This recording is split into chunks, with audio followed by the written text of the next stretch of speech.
Good afternoon and happy Wednesday. Welcome to the Wolff Den, presented by Win Again Academy and in the club room. I am Matt Wolff, founder and CEO of Ticket Time Machine. Today we have Casey Dellapenna, corporate sponsorships for the Miami Heat. Casey, welcome to the show. How's everything going? Matt, thanks for having me, my friend. Great to see you again.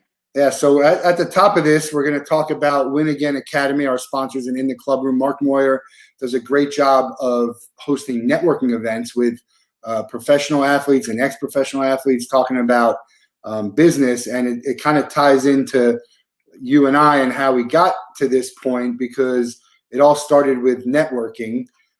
So, you know, we're going to get into a little bit of your background and sort of how we met. A lot of things. We'll talk a little bit about sports, and we'll probably trade some stories about our favorite teams. But how big is networking for you? I mean, you're in sales, you know, you're in partnerships. How big is networking, and what's the environment of networking look like for you now? What have you seen that's positive? Just talk a little bit about what you're doing in that realm. Yeah, thanks, Matt. I think that networking now is probably more important than ever with everyone from home. Thanks, Victor. Great to see Victor in here today. I think networking Was he the one who posted that he was going to show up? Victor's live from Canada. Victor's my Canadian. He's up there freezing his butt off. Back to networking. I think now that it's never been more important to network and have a strategy behind your networking. You know, most employees in Miami Heat are still working from home. You know, there's some talk about a possible back to work plan coming up here. But over the past year, you know, I've really leaned in on LinkedIn for networking and to keep myself out there and active, reaching out to folks who hopefully we can create a partnership with. Obviously, this year has been challenging for most people involved. Many companies, be it between furloughs, layoffs, that kind of thing. It's a challenging time to create partnerships. But lo and behold, you know, we still have a job to do here at the Heat, and we're doing everything we can to create these partnerships. But yeah, networking is super important right now. Simply because you can't hop on a plane right now. You can't shake hands right now. You have to do everything. You know, I'm sitting at my kitchen table having these conversations. So I think networking is now more important than ever, in the hopes that you network with the right folks, in the hopes for setting both of us, both you and I, or whoever I meet, setting us up for success in the future. So absolutely. Yeah, that's a great point. Now, LinkedIn is ridiculously hot right now. Last year was even hotter. And I really started to use it when I went full time with Ticket Time Machine. How long have you been using LinkedIn? Because I've had a LinkedIn account forever, but I haven't used it the way it's supposed to be used for a long time. How's it supposed to be used? Let me hear how you think how it should be used. Let me hear that. Go on there, connect with people, post content, engage with people, that sort of thing. Instead of just being on there and kind of just looking, and if you're looking for work or, you know, do a search once in a while. Right. I want to say it was April or May, maybe June. I actually took a LinkedIn class through some folks I know down here in South Florida, and it was instrumental. It was fantastic. I've always been on LinkedIn, but I think that right now LinkedIn is a great place to meet people. And in the class that I taught, was taught by a friend of mine, Mark Noodleberg. Look him up. He's a great guy. We know Mark. And Steve. You know, Mark and Steve are big. I got to tell you a quick funny story. I connected with his son, with Jake, not his son, the brother, and I thought that for a second that Jake was the son and Steve was the grandfather. Anyway, I embarrassed myself. But yeah, listen, Jake's the up and comer, man. Jake's the young buck coming through, and you know, Mark and Steve are running the show now. But awesome guy. So anyway, I took a LinkedIn class with him this summer, and it taught me. I would say of everything Mark taught me, I would say I probably didn't know about 80% of it. So that really kind of led me down the path of being more active, more proactive on LinkedIn. And also, one thing I've never been really comfortable with is touching on vulnerability. I think right now, you know, again, I think there's a right kind of comment or right kind of post on LinkedIn, and there's an incorrect kind. You know, and people sometimes, I think, go back and forth between you know, how much vulnerability should I show on LinkedIn? So I've kind of dipped my toes into those waters, and the success has been great.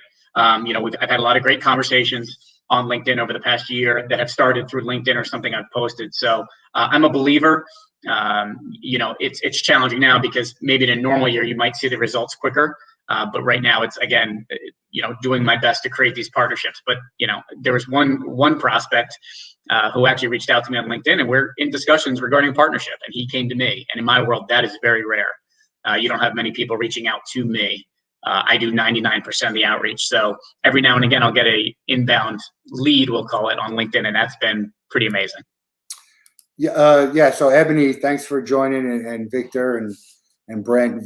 Ebony's with the Grizzlies. She's part of our Intix organization. That was the call you saw me on right before I came on here. Do you know what it was? Did you ask him why or how that prospect came to you? Was it a post that you did? Was it engagement? Was it? It was a post I made. I was kind of trying to create something of my own that I could kind of own, and it was really, I think, Matt, you and I have, and I'll kind of touch on this. I put a post out a few months ago that really no man or woman, for that matter, is an island. I hear this term self-made a lot, and I think that is such BS.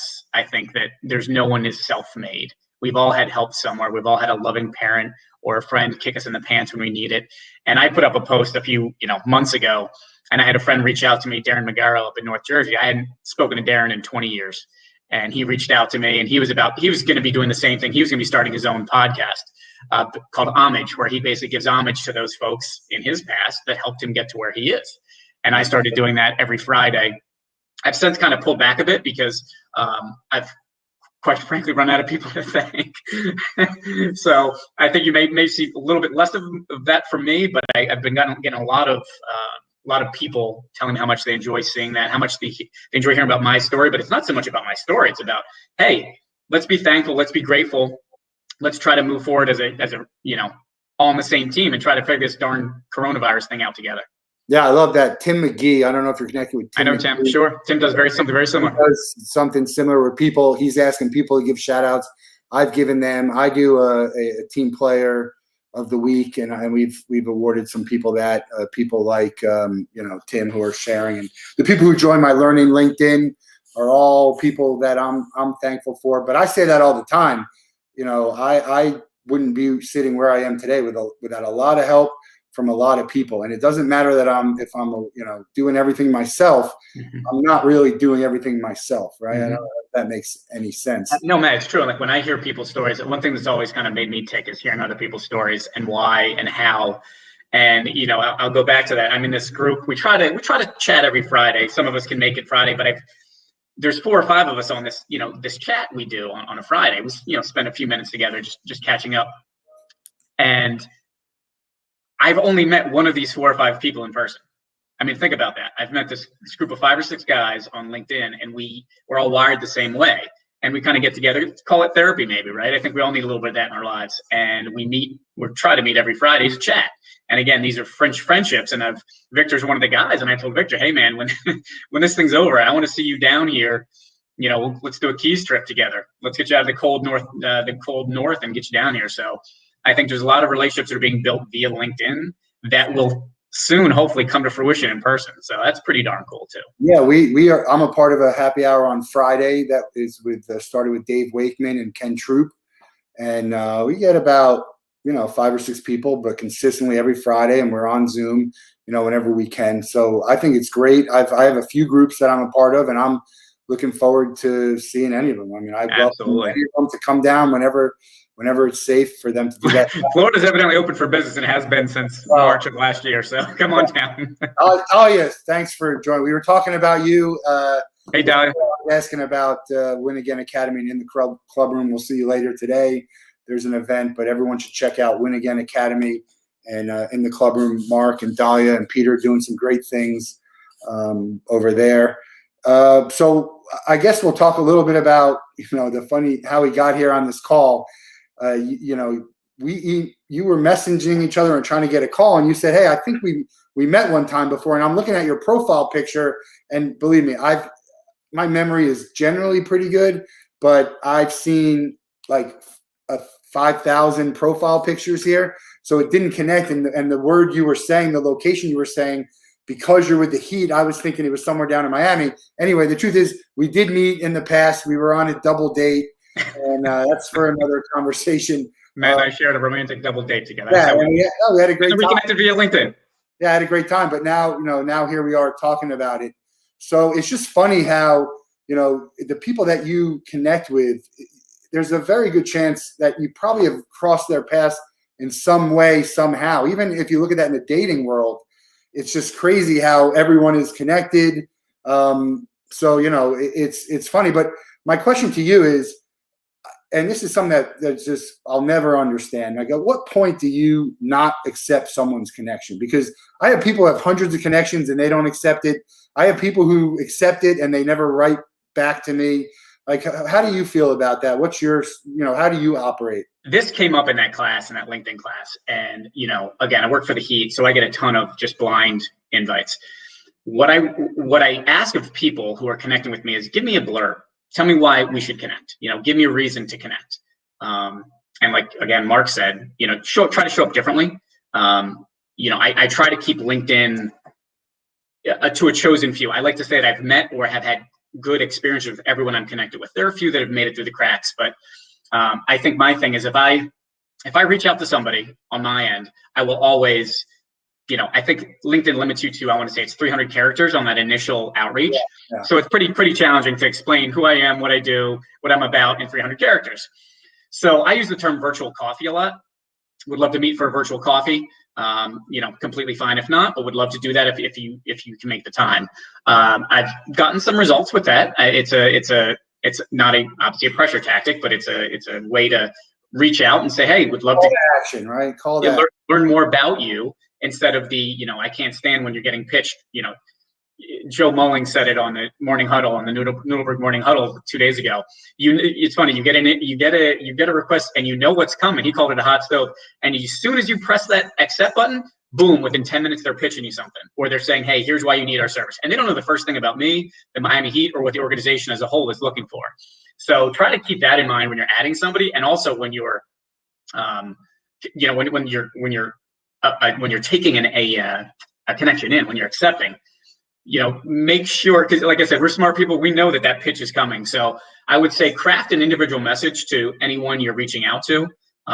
Make it heartfelt. Again, it's hard in 300 characters, but tell them who you are, what you do, and what the value is to connect. Again, I have probably north of 2,000 connections, and I like to think that every single one of those adds some kind of value to my life. Or when I do need them, they'll be there for that, as I would do. I would do the same thing for them.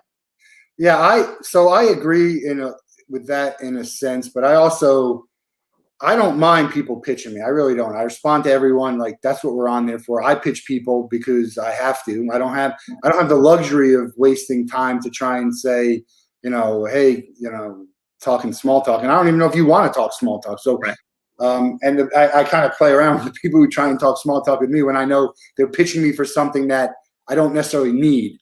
Right. But if you're in the sports entertainment, ticketing world, event, I'm gonna accept, your connection, because I don't know who you know, and I don't know if you know me or I can help you. I'm happy either way. And I don't mind, being direct about, saying, hey, this is why I'm connecting with you. It's if they're in sports usually, or have a connection to sports, I usually have no problems. But again, one thing I've tried to do more and hopefully expect more is people to reaching out. I did say Joe Mullins. I did. Joe's up in Delray. I don't know if you know Joe. But yes, try to have some kind of a strategy at least I would like you to have some strategy when you reach out to say hi. Well, Brent is a friend of mine who knows Mike Nugent. So, okay. Oh, got it. Sure. Yeah. Of course, they work in the Heat's got a lot of people, but it's not that big, right? And I haven't seen most of these people in a year, so. Where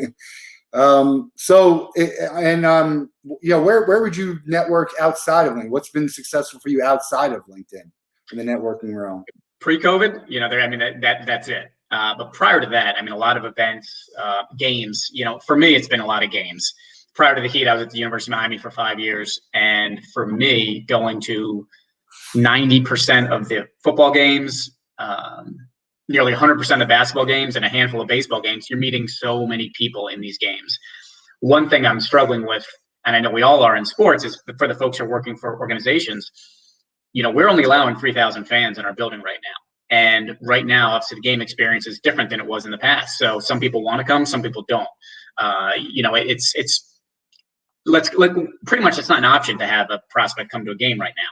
So that's been tough. How do you get in front of prospects, prospective partners, creatively in this time period is very, very, very challenging. So I would say usually it's games. People love that, the feel, the looks, the smells of an actual game. And I would use that, again, University of Miami, it was just a great networking opportunity. So I'm going to put your role on the spot a little bit, because I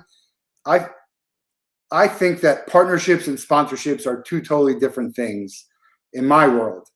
And a lot of people in sports especially are using the word partnerships in conjunction with sponsorships when I think they really mean sponsorship. So, I'd love to hear your point of view on that. I know you're gonna talk about, why they should be intertwined, but I'd love to hear your thoughts on that. Yeah, Matt, that's an age-old question, right? I think that obviously partnership sounds better than sponsorship, but I do like to believe that when we enter into agreement with anybody, be it an extended renewal or a piece of a piece of new business, a new partnership, that it is a true partnership, and that becomes a two-way street. I think when you say the word sponsorship, it sounds like you're slapping your logo up on something. At least that's what I think of it. Whereas in partnership, you have access to, in my case, the organization, game tickets, coming out to see us, that kind of stuff, where it's a two-way street. There may not be, dollars exchanged both ways, but there's absolutely a two-way street of, and I know that the folks on my team are fantastic at creating and building and growing relationships where, again, it's different in COVID, but as we get out of COVID, to have folks come to games, bring them down to the arena for a drink, have some kind of a community event, Miami Heat, Lorianne Diaz and her team do a great job. We have 40 plus community events a year. I was just on a call with Lorianne earlier today about a proposal. Lorianne does a great job with her team and staying active in the community. And these are, always opportunities where we can, if the partner may not be interested in an opportunity like that, but we have so many different cool opportunities to create a true partnership. And, of our numerous partnerships, not one is they're all different, is my point. So I get that. And I know the Heat do a great job. There's been Jewish Heritage Night, and I think there was a Star Wars night, maybe. Over the years, I've been down here for a while. I just think, and I use it to my advantage, because I always say, go to the sponsorship partnerships and say, hey, I'm looking to discuss partnerships. But in true sense, the partnerships, like pooling your resources together to, give value and sharing the revenue. So anyway, it's, I think all sponsorships are partnerships, or maybe not all partnerships or sponsorships. And I'll jump in on that. Gone are the days of a partner saying, hey, I want to sign. Those days are gone. They want a 360-degree, fully branded partnership, touches social media, community, that kind of stuff, and an individualized partnership that makes sense for them. Like I said, gone are the days of, hey, I want to sign. That just doesn't happen much anymore. No, there's a lot, and Ticket Time Machine is going to bridge the digital and the physical and give added value to the partners and sponsors. We've had some good conversations with some of the teams. Brent is stuck on Joe. He wants to know what show you saw him on. The Noodleberg Morning Huddle, 8 a.m. every morning on LinkedIn. Yeah, you got to get on LinkedIn, buddy.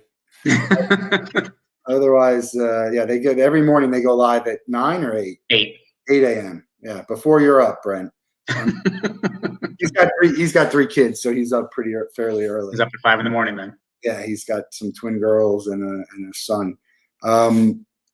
So let's talk about, how you got here, right? Tell us, everyone, where you grew up, what your childhood was like with regards to sports, how you got the connection. And Sure. Yeah, many people in team sports have either always been on the team side or always on the sports side. I don't have that background. I've been on the team side for college for 5, pros for 2. And prior to that, my background's really advertising and marketing. I'm originally from the Philadelphia suburbs, born in a town called Phoenixville, raised in a town called Malvern, which makes me a diehard Eagles fan. I'm sure we'll talk about that later, Matt. But huge Eagles fan, went to the University of Massachusetts, and right after school moved to moved to New York City. Got a job at ESPN right out of school. Wow. And one, I put a post on this on LinkedIn recently. Matt, you and I are similar age. We had the internet in college, but it kind of wasn't a thing. It was there, but it wasn't big. We kind of had email, but it was like these 60, 70 character long .oit, .unix, .edu, .umass I used the computer. I literally did not have a personal computer in my house until, I got to say I was almost 30. Right. So this is my point. Yeah. I didn't have a cell phone in college. When I got out of school, it was, print out 100 resumes at the local Kinko's. And if you remember Kinko's, I think they're still around. Yeah. They're by FedEx now, I think. Print out 100 copies and then literally handwrite manila envelopes and send them to all corners of the country. Lo and behold, I got a call back from ESPN. I picked the right night. We had a big, thick, almost like a yellow page book full of names in sports. Found the right guy. A few weeks later, I got a call from ESPN, and I was there you go, Malvern shout out from Lower Merion. It's Kobe Bryant, right? Kobe. Yeah. So R.I.P. But sent out resumes, got a call back, and within a few months after graduation, I moved to North Jersey, and then really kind of just saw my career developing in New York City. I got some advice to go hop on the agency side, learn the agency business. So I jumped over to a company called Cara in New York City, based at 34th and Park. I think they're still in the same area. Worked on the Hyundai and Kia accounts, did some media buying for them, some TV buying, learned that side of the business. Actually spent a little bit of time on the client side in Wilmington, Delaware, worked for Chase Bank, did a consultancy gig down there in Wilmington. And then was selling nationally for DirecTV ad sales in Rockefeller Center. And we moved to South Florida in 2009. We moved down for my wife, and she's from Melbourne, Florida. And had our daughter in 2011. And let's see, I was working at a local advertising agency in West Palm at that time. That was one of my first jobs back into Florida. And then reconnected with a good friend who brought me over to the Heat 2 years ago. And again, prior to that, was at the University of Miami for 5 years, working for Learfield. So it's been a very diverse background, but I think one that suits me well moving forward. Well, I think we said, was Mackie at the Hurricanes when you were there? Mackie was and still is, and Mackie's a neighbor of mine. He lives next development over here in Weston. Mackie also, somebody mentioned Lower Merion. Mackie is he's from Harriton, the Harriton area. I went to Harriton High School, and we're big Eagles fans. He was at the Super Bowl with me a few years ago. So, my Philly roots run deep. Yeah, we've seen him. Where did we see him? We saw him at a Panther Flyers game. Yeah. At the Phillies Marlins game. Mackie finds a way to go to any Philly type event in this town. He'll be there. Yeah, he met his wife through me. I was friends with Amy, and very cool. Okay. And Mackie, I met playing softball. So I guess he met her at a party of mine. It might have been a Super Bowl party or maybe one of my summer parties back in the day. I can't remember back in the day when we used to have parties because I haven't had those. I don't know what that is. I don't remember that. But I used to have a Super Bowl party every year. So it was so University of Miami. What's the difference in college and pro? It's, for people out there. So Learfield, I love to work at, for those who don't know, University of Miami is a Learfield property. Learfield, if you go on the website, it's 200 plus. They've merged with Learfield. They've merged with IMG College since I've left there. So they represent north of 200 properties. So go Birds. Sharon, I like the Sharon girl. She knows what she's talking about. Smart lady there. So I think one of the big differences is, first of all, the size of a partnership is different. Obviously, a little bit smaller in college versus the pros. I think on the college side, as the rights holder, it's a different internal sell. I guess you could say is, just because you get a partnership done on both sides, both pro or college, doesn't mean it's the right fit. It's got to work for both parties. And I think that both with the Heat or with any sports organization or with any college, you have a certain set of decision makers and stakeholders who have to have a yes. Just because they're willing to give you money doesn't make it make sense. Right. So I think that there's a lot of that on both sides. I've had many people reach out, hey, I want to do a deal, but if it doesn't make sense, it doesn't make sense. There's nothing we can do about that. I'll be honest. I love the college space. It was a great place to be. University of Miami, for those 5 years I was there, we started off 10-0, beat Notre Dame that Saturday night game down at Hard Rock Stadium, which was amazing. That was just an awesome experience. And those years were some pretty cool football years. Basketball team at the beginning of my time there, Angel Rodriguez and those guys, Tanya Jakiri, they made a run 1 year in the tournament. It's University of Miami fans are just spectacular people. I mean, crazy fans, Matt, you know this. The U fans are just second to none as it pertains to craziness. So, I love the orange and blue. I'm a Hurricane season ticket holder now too because of this. So, I kind of grew up without a college team. So I've kind of hopped on to the Hurricanes bandwagon over the years. Yeah, I love college, obviously. Pro, I grew up such a big professional sports fan, and once I went to college, it was real quick. College much better than pros. And my teams were all over, and then I moved down here. I follow. I'm a fan of the Panthers and the Marlins. I'm not a fan of the Heat or the Dolphins because of the Knicks and Nets. I grew up loving the Knicks and the Nets. Matt, remind me where you grew up. Were you Jersey or Long Island? Jersey, yeah. Jersey. But the funny thing is that my wife, who is a Philly girl all the way, is a huge professional sports fan. So she's Eagles, Flyers, Phillies, and what did I miss? Sixers. Let's be clear, you married up. You married up, my friend. You married a Philly girl. So look, we watch a lot more. I would say pro sports. I watch a lot more what she wants to watch. Yeah, I'll tell you and I noticed that too when I got out of. In Philly, if you're growing up in the Philadelphia suburbs, everybody's an Eagles fan, unless they have a weirdo parent from Dallas or something. You know what I mean? Everybody's an Eagles fan. And I grew up so far from Penn State. Penn State's in the middle of the state. It's like a 3-4 hour drive from where I grew up. So I didn't have easy access to games. I've been to Penn State football games, but I never, it wasn't a thing. So the Eagles, that's 4 hours away, right? 3. Right. So Philly's, I grew up about 30, 40 minutes away. So we could go into Philly for Sixers, Flyers, Eagles games. And so that was easy. So, and Philly schools, while they're great schools, you have Temple, Drexel, LaSalle, St. Joe's, Penn. I mean, an amazing – it's kind of like – it's like a baby Boston as it pertains to colleges. But there's not a lot of huge – I have a buddy, Dan Klecko, who's a Temple Hall of Fame football player. Temple football is great, but it's just, it's not Penn State. And I think Dan would tell you that too. And, Drexel, LaSalle basketball, they're great, but they're not, they're just not. So I guess my point is I grew up much more of a pro fan than a college fan. Is that Joe Klecko's son, right? It is. Dan went to my high school for a year or two, then transferred. So Dan and I still stay close. We exchange text messages every now and again, but Dan's my guy. He actually caught a touchdown pass in an AFC championship game a few years ago. And we're all celebrating for Dan. Dan's a buddy of mine, good dude, and he's he actually does pregame and postgame radio on the Eagles broadcast. So he's a buddy of mine too. Good guy to know. Big Dan. A couple of funny. Well, Howie Roseman, the GM, went to my high school and also went to University of Florida. Yep. So he's a big name from one of the bigger names of the people, more successful people from Marlboro. Jim Nance also went to. Okay. Yeah, Dan's family, the Kleckos, actually moved. I want to say to Colts Neck after. Yep. So Dan actually graduated from, I want to say, whatever the high school is in Colts Neck. That's where he graduated, but he started at Great Valley. Shout out to Great Valley, Malvern, Pennsylvania, my alma mater. He might have played for Marlboro. He might have. Yeah, that actually makes a lot of sense. Yep. Yeah, Colts Neck didn't have a high school. It would have been Marlboro probably. Phillies fan living in Texas. No love for the Cowboys. Nobody likes the Cowboys. That's something we can agree on. We established that.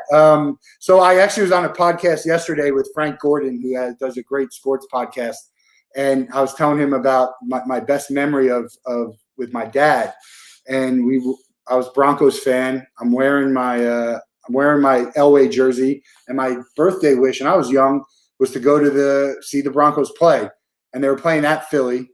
So we go. We don't have tickets. We drive, and as we get to the ramp, there's scalpers on the side, right by that ramp there. And you're in Philly, right? You say you're in Philly? Yeah. That's the Packer. For the folks he's talking about the Packer Avenue off ramp, and everybody will know exactly what I'm talking about. And so we pull up and we're asking, hey, what do you got for tickets? And I'm like, look, we just want to get in. And he has tickets in his hand, but he reaches inside of his sweatpants, pulls out his pack of tickets, and we ended up buying it because it was a good deal. Broncos got their ass kicked. I'm wearing my Broncos shirt, getting heckled by San Diego Chargers fans on my way out. I'm probably 13, 14 years old. Mm-hmm. One of my favorite memories, we used to go to, funny enough, we used to go to a lot more Philly, even though we were in Jersey, because it was easier to get to than Bronx. And the Meadowlands was always easy to get to, so that we went to. But, sure. I got my wife, a Philly girl. She roots for all teams. Can you rank the Philly teams? Yeah, I'm going to do, Sharon here to chime in. She may yell at me here, but I would probably say, if I had to guess, I'd say Eagles, by far. Yeah. Eagles number one. I think Phillies were, I grew up a huge baseball fan. I was 15, 16 years old in 93. The 93 Phillies team is probably my favorite sports team of all time. I can still name the entire starting lineup. But I would say that in general, I'd say Eagles, number one. I'd say Sixers are probably number two at this point, above the Flyers, and Phillies probably fourth. That would be that's my unofficial Philly sports ranking. Yeah, that would be the ranking for me as it relates to me rooting for the teams that are not my teams. Yeah. Sixers. Listen, Sixers are on the up and up. Sixers are, with Coach Rivers there now, and they're playing some ball right now in Philly. So they're a team to contend in the East and for the entire, for the entire championship. So they're playing well. I'm excited. I think Sharon there disagrees with me slightly, but it's, I know it's funny, some of the most passionate Philly fans I know are the Flyers fans. I mean, hockey fans are all passionate, but something about a good Flyers fan that makes me happy. Oh, they get a great crowd down here. Great crowd. Panther games, a really good crowd. I'll say offline, I'll send you a funny video that I have at the Marlins Phillies game when the Marlins beat the Phillies, and my wife had to pay a bet, and she starts pouring this, like, all the change out of her purse into my hand to pay me the money. Yeah, it's good. We kid. She's a Hurricane. She graduated from UM, and there's no house divided. I know. Fabulous. She doesn't care. I know. Right. Pro sports, it would be. So if I was pro sports is a fan or a Cowboys, it would be different story. Yeah. So how long have you been down here? I've been in South Florida since 2009. Okay. But I've been in the Miami, Fort Lauderdale area since 2014. So 7 years here. I live in Weston, Florida now, outside of Lauderdale. Prior to that, I was actually a little bit further south when I was working at the U in Miami Lakes. But we moved to Weston. Great schools here. So yeah, been in South Florida now. Well, Florida for 12 years now, which is crazy because now I've officially been longer in South Florida than I was in New York City, and I thought I would never be anywhere longer than I was in New York, on and off for about 9 or 10 years. But yeah, now I'm more of a Floridian than I was a New Yorker / Philadelphian. So that's interesting. Well, Weston's like its whole little world almost, because it's kind of like far away. It's like it's not that easy to get to. Yep. Further away. We know some people in that area. Weston's a great town. Again, great schools here for my daughter. I have a 9-year-old in 3rd grade, and she's loving it. Yes, great friends. I have some great friends here. Made, since I moved here, 4 years ago, made some really, really close, lifelong friendships with some guys. I met them first day of kindergarten. All of our daughters were lined up against the wall, and the dads were lined up, and we met and we hit it off. And it was a love story made in heaven with all the dads. So pretty cool stuff. I've been here 20 years. I love South Florida. I think there's a lot to offer. Yeah. And a lot to do. It's funny because I used to actually work in Miami. I'm not a big fan of Miami in general. I like to go to events there, but it's far. There's a lot of reasons. It's just real far from me. But I would go to Heat games. I had the season ticket package for the Heat one time. Go to the Grove Festival, all that. I was networking with someone. I'm like, oh, where do you live? And she goes, Miami. And I'm like, oh yeah, what part? I'm pretty familiar with it. And then she said Hollywood. And I'm like, well, that's not Miami. Like you say Miami because you think people won't know where you're talking about. And then it's funny that the Marlins changed from Florida Marlins to Miami Marlins. Probably a good move. It's helpful for them for the branding and identity. I still have all my old Marlins gear. Well, listen, I would do the same thing. If I say I'm from Philly, people don't know Malvern, Pennsylvania. Sharon might. But other people don't, or my buddy Victor, who grew up in Malvern, Canada, he would know it too. But it's like, no one knows Malvern, so I say Philly, and then if they ask more, I'll say it's about a half hour west of Philly. So, but it's all about branding, and we do a lot about branding, and you hear a lot about that in the world, branding and marketing, and sales. They all kind of tie together. So, do you do anything? I mean, how have you learned that over the years to understand how everything kind of comes in? Because, the sponsorship aspect is all about branding. And I think you might have said before, you have to be on brand. It has to be on brand, right? So that's part of making these puzzle pieces fit. Yeah. How do you find that, you've put it all together? Like what is I think there's kind of two answers. Like, first of all, there's a personal brand. I think we all have a personal brand. And I was taught at an early age to, your word is your bond kind of thing. Everything out there in the world is, the internet is written in ink. It's not written in pencil, so something happens, it's going to pop up on the internet, and you have to be careful of that stuff. So I think there's an answer there is about creating your personal brand. which I've tried to do. And as I continue to age, I try to improve myself and be better at things and do better things and do better things for people. I think that's really important is, branding yourself. And if it pertains branding, as in the workplace or with the Heat, with the Heat, we have so many different options for partners to be it social media, online, Instagram, Facebook, email, community events. And, I think branding internally in the arena is one of those obviously aspects too. But I think that when we look for partners, we're choosy with who comes on board. Many partners are choosy who they choose. And so we have to make sure that the partners we choose are a part of our brand. We're a longstanding, very successful brand in South Florida, and we need to make sure that we're bringing the right people into our family. As is any organization, that's not just Miami Heat. That's the Miami Hurricanes. That's the Florida Panthers, the Marlins, anybody down here in any sports organization. So you have to be really choosy with who you bring on. And like I said, a lot of times it's not a fit, and that's okay. When I talk to people initially, the first conversation, I'll say, listen, this may not work out, and that's okay. If we don't, it doesn't make sense. It doesn't make sense. So that's how we go about doing business. Yeah, I love when someone says like, we're going to evaluate and let you know if it's a fit. When you know that they're going to accept everyone. I understand there's a difference because I know I wouldn't just accept business from everyone and right. I want to do, but there are people out there be like, yeah, we got to look and we'll let you know if you're a fit, and then miraculously, it's like the budget. What's your budget? And I miraculously come right there, right on. Absolutely. So Victor says, do business with those you like. Yeah, it is important to like the people you do business with. You have to be able to trust them. Ticket Time Machine is my brand. I am Ticket Time Machine. So right now it's so closely aligned. So, to your point, I do have to be very careful about what I say, but I also have the opportunity with a platform to sort of, say some things that maybe might ruffle some feathers, as long as I feel like it's not offensive to people and we're kind of, like I always say, on the right side of history. So, and that's one thing that I realized and I really enjoy is being able to not have to walk on eggshells and worry about, hey, what if my employer hears me saying this?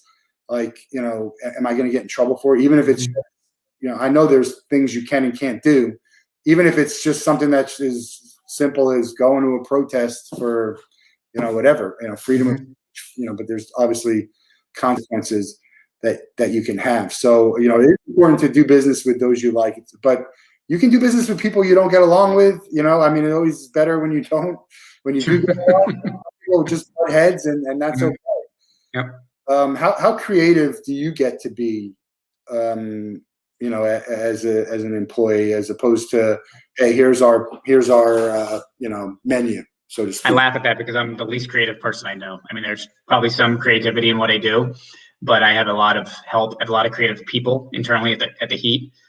Super, super, super bright people and good people, right. And they help out a lot. So when we have, Michael McCullough, our CEO, Jen Alvarez, Jeff Craney, these people are super creative and they're very helpful. So whenever we're talking with a prospect, they're always eager and willing to help, to push our business forward, to create these partnerships. Because right now we need everybody's help more than ever. Honestly, it's a challenging time to create partnerships, so we need help. Like I said, I'm not creative, but I do have creative people behind me, and I love giving them credit when we have these successes. So, I'm not much of a creative type. Well, that's all right. This is probably a question that you're going to have to toe the company line on, but how well do the professional and all the sports teams work together in Florida? So I think there's always a push and pull between sales and marketing, no matter where you go, no matter what organization you're in. You have the sales folks trying to create that revenue. You have the marketing trying to keep the brand. But here's the brand again, trying to keep the brand. You don't want to bastardize the brand. So I think that you have to, first of all, have a level of understanding and respect for each other to go back and forth to say, hey, help me out with this proposal, with this pitch. But also realizing that they may not, their interests don't necessarily align with your interests. And that's sometimes hard. That's really hard. And but again, that's not just with the Heat, that's any organization. We have different, I think we're all trying to, row the boat in the same direction. but it's a lot more challenging sometimes, I think, than it needs to be. And that it all starts with relationships internally. If you like the people, back to Victor's point, if you like the people and you work with them, a lot of times you can bridge those marketing/sales gaps because you just like working with people. And I love the people I work with and the folks who I talk to. They're great people. So I really can't complain. I'm a bad person to ask that question too. So you're not going to hear me complaining about my. I didn't ask the question right because you answered a different question, but that is a good answer. And I think it's the company that doesn't incentivize and align correctly that makes people have to butt heads. But my question to you was, how well do the Heat play with the Panthers and the Marlins and the Dolphins? How well do they all play together? Are there some, is there some you feel more aligned to than others? I know we've seen, people you see all the Tampa teams saying congrats when, the Bucks win the thing on social media. Obviously that's out in the public, but yeah, behind the scenes. I haven't, to answer your question, I'll say I haven't seen much strife amongst each other. We'll put it that way. I've only seen good things. A lot of times when you say a tweet, that's one social media team's tweet. That's a handful of people, right? Yeah. And yes, they're speaking for the entire organization, but it's very easy to recognize the teams around us and their successes. We're never one to hop on failures. We just don't do that. It's just not good business, right? So I would say that provided you have, again, people rowing the right direction, the same direction, and your social media teams are aligned, I haven't seen much battling back and forth unless it's a friendly jab via social media. I'll tell you that, in my world, I'm only concentrated on the Heat. All these brands down here are fantastic brands. Dolphins are 20 minutes from my house. That's a great group over there. Obviously, great stadium, just a great fan base, and they're on the up and up. The Dolphins are coming back. They're gonna, seems like they have the right momentum going here. I think Panthers are down the street from my house. I think that they're, obviously they have a challenge being located in Broward. Hockey fans in South Florida, there's that whole, it's warm, but there's hockey. There's always been that. But I think the Panthers, from the folks I know there and from what I've heard, that's a great organization. I can't really say anything bad about the teams in this market just because I think everyone is trying to.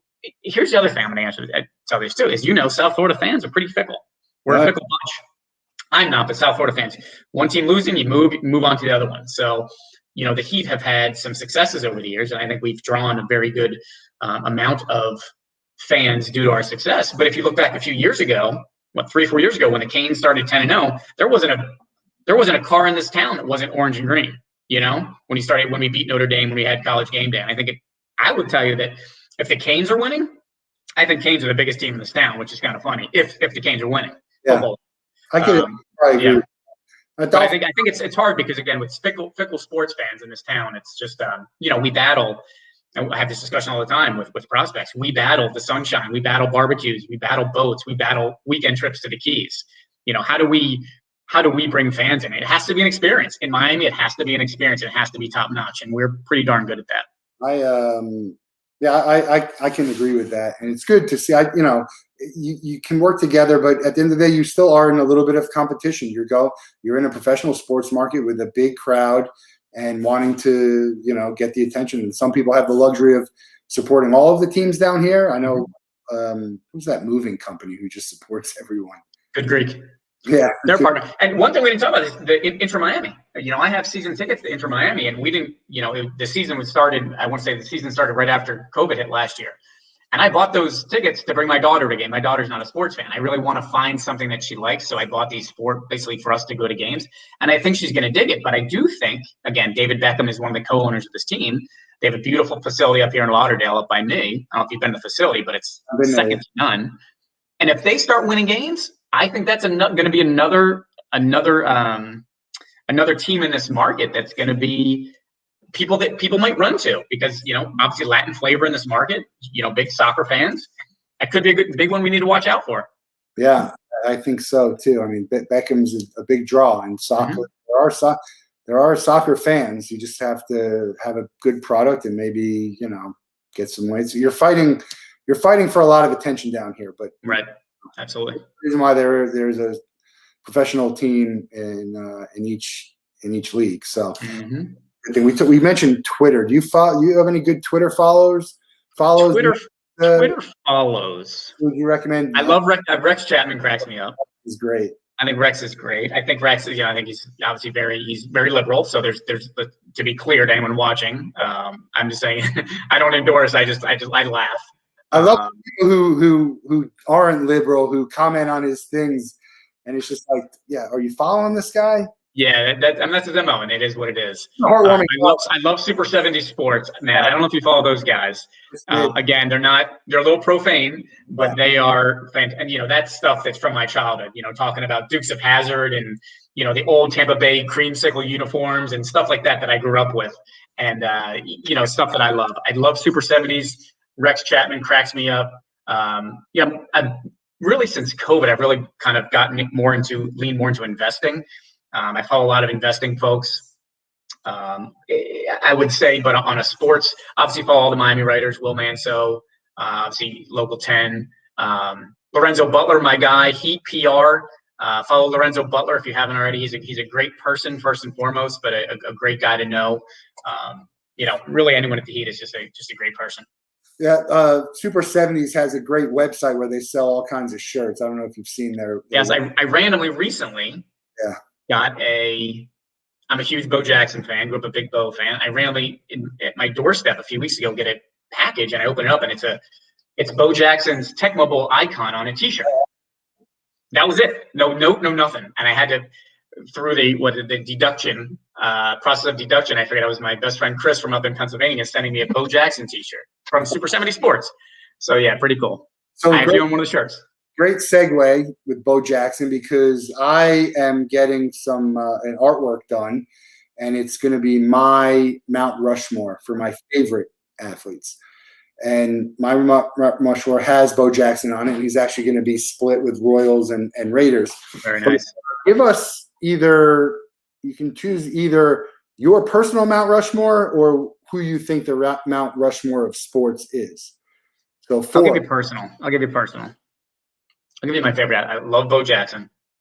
Bo was, had he not gotten hurt, this is a guy that would have broke many records and was just a fantastic player, both on the baseball and football field.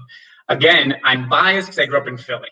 That's fine. So Randall Cunningham has to be up there. I had a huge Randall Cunningham poster, several Randall Cunningham posters. Yeah. I was also a very big Jerome Brown fan.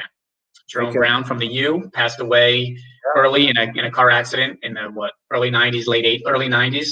I don't remember it well, but my mom said I was crying because he was my guy. I love Jerome Brown. I used to go to training camp growing up, and when it was in Westchester, Pennsylvania, my mom would take me. So I was a big Jerome guy. I would say between Bo, Randall, I'd probably put Brian Dawkins up there for me. As you can see, this is completely biased to Philly, but that's all I know, So I would say those guys. I grew up with Seth Joyner, like that Eagles team of the 90s, Seth Joyner, Byron Evans, Eric Allen. These teams are just amazing. I grew up with them. They could never get over the hump and win anything, or win anything big, excuse me. But they were the teams I grew up watching. So I was so biased. I'm so biased to Philly sports. So I apologize for that answer. Oh, that's great. It's your personal thing. That's what it should be. Randall was the original running quarterback. The ultimate weapon, as I said on Sports Illustrated cover. Remember Sports Illustrated? Yeah. Reggie White. Yep, exactly. A lot of good people from Philly and the UM who are not with us anymore, and we're great people and great athletes. Randall, I remember the thing most about him is when he was running, and then he had he put his hand down and somehow kept up and then still threw the touchdown. That's my against the Giants. It was against the Giants. Yeah, I forget who hit him. I don't know if it was Harry Carson or one of those linebackers hit him, knocked him down, popped up, and threw a touchdown pass. Yeah, so I always love to talk movies anyway, but definitely sports movies. Give me your favorite sports movies and something. Yeah, because I think sports movies they're so entertaining, and there's so many good stories that go along with it. We were just talking about Rudy, and there's a scene in the Rocky when he's talking to his son and Field of Dreams and Hoosiers. Yeah. They have such great lines and stories and lessons, really.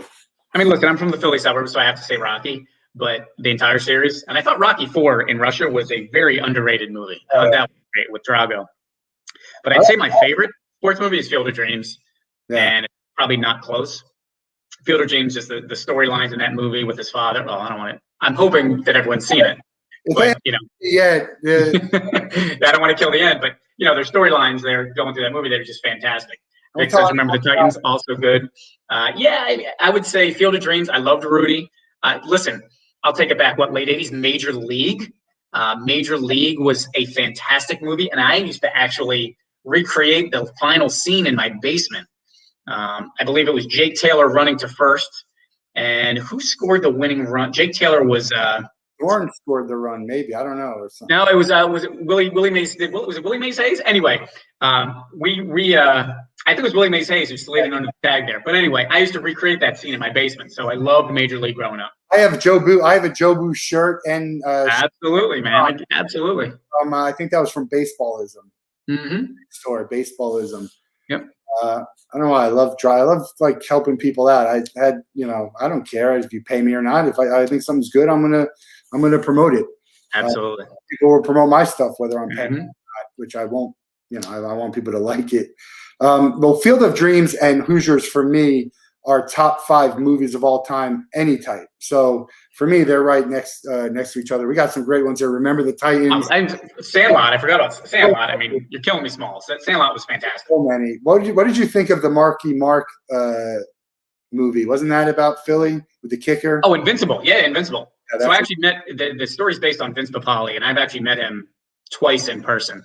Right. It's Disneyfied, right? It's got a little Disney, and I know that there's some elements that are true, but it's a true Philly. The guy, I want to say he was like a union worker from Philly, and he went and the Eagles had tryouts back in the day when they actually had open tryouts. So that was a real thing, and he made the team and made a few plays. But it's Brian Song. Yeah. I mean, both great ones. Brian Song, I cried at that one back in the day. Natural, also awesome ending there. But I would say mine are Field of Dreams, the Rocky series. And Victor said Sandlot. I forgot about that one. That was a great movie. Baseball by far has the best sports movies because there's 25, 30 of them that are just must watches. Right, exactly. For me, you've been to a lot of games like me, a lot of events. Luckily that you've worked in them, so you've gone to probably some pretty great ones. Mm-hmm. Do you have a bucket list event that you haven't been to? Yeah, I'd probably say number 1. It's probably a tie between going to Lambeau for a Green Bay game. So cool. And going to the Kentucky Derby. I've done Belmont. I've done Preakness. And, we do up until last year, we do a guys trip. We pick a random Eagles away game. We were supposed to go to Arizona this year, but that obviously got canceled with COVID. But I've done Preakness, done Belmont, done the Masters. But I really want to do the Kentucky Derby, and I want to do it right. So that's probably number 1 on my list. Done the Super Bowl. I was at the Super Bowl when the Eagles won it, so that was pretty cool. Hard to beat that, but I would say that the Derby is number 1. Yeah, Derby is big for me.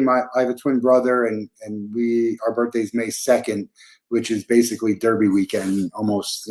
We're right around there. So that's something we would love to do.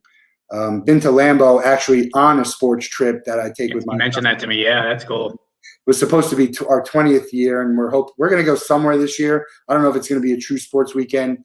And stay tuned. We're going to have all the guys in the Wolff Den. Awesome. Talk about that. We'll keep it PG though. It's great to have those traditions. What is there any other traditions that you have that stand out that? One thing I'm really looking forward to creating is with my daughter, again, who doesn't really enjoy sports right now. I want to try to find something that she likes. I took her to her first hockey game right before COVID last year. She loved it. It was a Panthers-Oilers matchup. Sharon, actually, that is the game we are targeting for the Eagles trip next year. So if you're in Vegas, we'll meet in Vegas, but we're targeting Eagles in Vegas next year. I think a lot of people are. Yeah, right, for obvious reasons. But, I would say I'm really looking forward to creating memories with my daughter as it pertains to sports. I was raised in a very female-dominated family, so I kind of had to figure out sports on my own. I didn't have, necessarily a father figure around and say, "Hey, son, here's sports." I had to figure it out myself, or my mom had to kind of show me the way.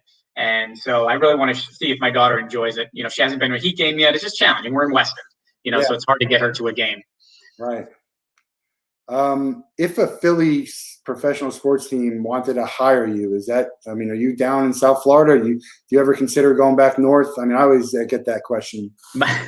My daughter is 9 years old, and I'm in South Florida for the foreseeable future. I think that her childhood is most important, keeping her grounded with her friends here. And then, hey, man, you never know where the future leads, but, Philly is home. In my eyes, Philly's the greatest city in the country. Would I love to be back there when I'm a little bit older? Why not? Only thing is it snows. I don't know if I'm down with the snow anymore. Well, it's funny because everyone always they ask the wrong question. They ask me where I'm from. And if you ask me where I'm from, I'm going to tell you Marlboro, New Jersey. If you ask me where I live, I'm going to tell you South Florida. So the question is, where are you from? I just roll with it. I'll answer the question. But yeah, no, I'm not. I'm in Florida. I would think probably, I don't even know why. Now that I'm my own company, I could go wherever I want, but I don't see reason to, although I do miss my family up there, my nieces and my nephew. But we visit a lot, and we'll get back there. We'll get back there soon. Do you have a bucket list for traveling? I like to ask that. Where's the favorite place you've been, and where's the number one on your list that you haven't been? Recently, it was actually 2 years ago yesterday, was in Spain. We're in Madrid for the Real Madrid Barcelona El Clasico. That was a fantastic trip. We're trying to get back overseas for another I'm a Real Madrid fan, trying to get back overseas for another game in the next year or two here, depending on how travel looks. But I'd probably say bucket list, probably diving with great white sharks off the coast of South Africa. That would probably be my number one. That sounds good to me. Yeah. Yeah. Who's going to win March Madness? Do you watch any college basketball? I haven't followed much college basketball. I'm guilty. Is Duke playing? Is Duke good? I don't know if they're going to make it. Actually, they're on. How about Kentucky? Duke or Kentucky? This is going to shock you, but Duke is on the bubble. Oh. Carolina's on the bubble. Yeah. Kentucky has no shot of making it unless. Wow. Yeah, this is the wrong year to miss it, man. No, yeah, I haven't been following, unfortunately. I've been too caught up in my own world here with the Heat. Gonzaga and Baylor were the consensus. Baylor just lost, so now Illinois.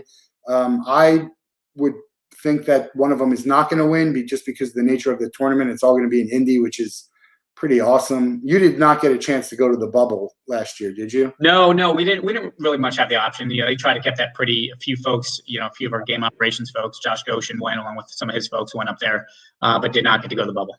Great. Well, it's hopefully we don't ever have to worry about that. Yeah. It's a good run though. We had a good time. It was a good run for the organization. Yeah, I'm going to get you out of here on the same question I ask everyone last, and that is, you have 24 hours to hang out with one person who's living. It can't be living.